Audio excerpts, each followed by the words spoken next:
G'day, I'm Hamish, Power Farming, Timaru. Down here today with Geoff Wallace at his place at Makiki, South Canterbury. Your long career, Geoff, and many different colours of tractors. How do you find the 5120 Deutz? I've only had 3 different colours of tractors in my 43 years of contracting, and I don't change brands without a really good reason. I recently changed about a year ago to Deutz. We bought 3 5120Cs, mainly to run the mixer wagon, blow straw and do mowing and raking and carting in of bales. We looked at 3 different brands, and the Deutz spec'd up the best and was the best value for what we had to spend. These wee tractors here with a slopey nose on them are extremely good for picking up bales, and because you can see if you have to change an attachment, you can see right over the bonnet. It's dead easy to put them on. With the speed steer, which turns the wheels from lock to lock, what is it, half a turn or 1 turn, I think. It's very quick. It makes it a joy to work as far as picking up bales and being accurate when you're loading the bale wrapper. Other features of this tractor is it's quite short. The fact that it's quite short doesn't seem to impact on the balance of the loader. The 4-wheel braking, the ease of turning, and the hydraulics can handle it, no trouble at all. I thought is extremely fuel efficient.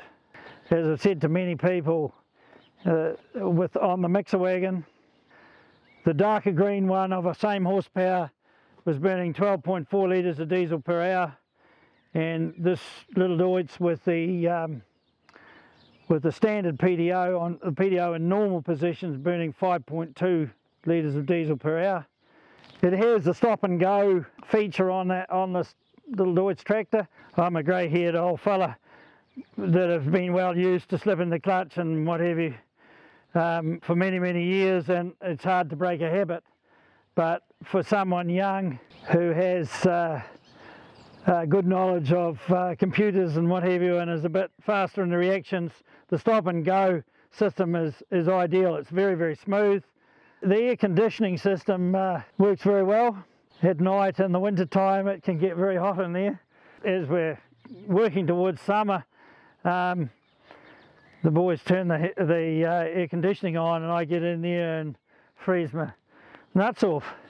Deutz have actually given some thought to this, and the whole damn roof is sealed, so no birds can make their nest in your ceiling.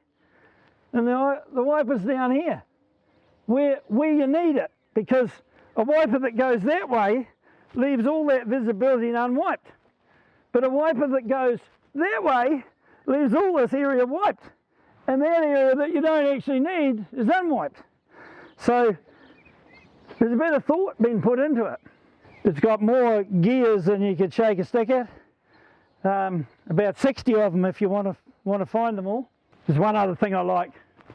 This lever here, the forward reverse lever, you can alter the severity of the forward and reverse with a tiny little button on there, and there's been a lot of thought put into the transmission, and especially for using it with loaders.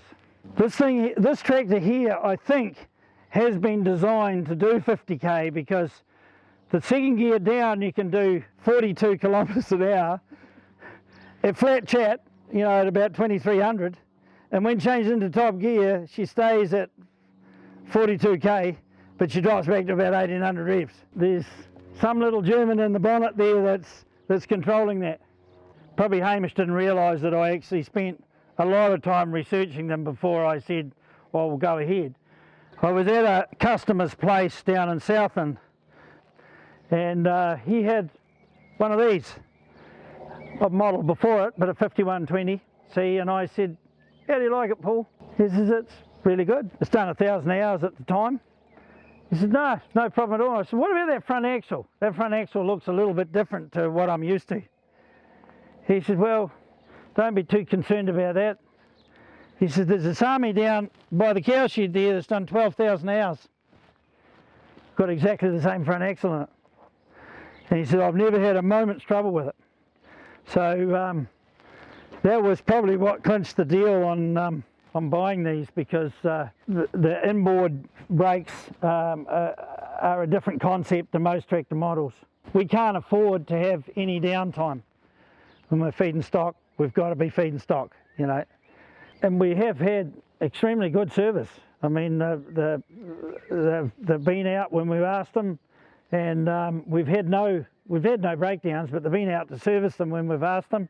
This one's a bit dirty at the moment, but they get a bath every 250 hours or 500 hours when they get back to the base in town. They've given us no grief so far, and we're delighted with the service. As I've said before, the main thing is you'll never buy a tractor that won't give trouble. But the main thing is that if you call a serviceman and he comes down, he finds out what's wrong with it, even if he has to go back and get parts, he comes back and either fixes it or he either has to go back again and get more parts. When he goes away, it's fixed. What annoys me is that if he's down 3 or 4 times and he goes away and it's not fixed, or he doesn't really know what's wrong, that's when the whole thing gets very expensive and we end up with an argument. Certainly haven't had that from power farming. By the service we've gotten so far, I would say it's not going to be an issue.